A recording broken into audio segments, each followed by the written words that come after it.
تو بڑے گلے شکوے کرتا ہے کہ میرے دل میں جو چل رہا ہے وہ لوگوں کو پتہ ہی نہیں ہے، میری دل کی کنڈیشنز کسی کو سمجھ ہی نہیں آ رہی۔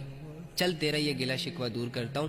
وَهُوَ عَلِيمٌ بِذَاتِ الصُّدُورِ، میرے بندے میں تیرے دل کے بھیدوں کو بھی جانتا ہوں۔ تو اپنے دل میں جو درد لے کر گھوم رہا ہے نا، میں اس درد سے بھی واقف ہوں۔ تیرے دل کی فکر، تیرے دل کا احساس، تیرے دل کے چھپے راز، تیرے دل کی condition, each and everything مجھے پتا ہے۔ اور صرف پتا نہیں ہے، میں اسے انڈرسٹینڈ بھی کرتا ہوں، میں اسے سمجھتا بھی ہوں، اور میں ہی تمہارے دل کو پرسکون کروں گا۔ بس تو نے کرنا کیا ہوگا؟ الا بذکر اللہ تطمئن القلوب، کہ دلوں کا سکون اللہ کی یاد میں چھپا ہے۔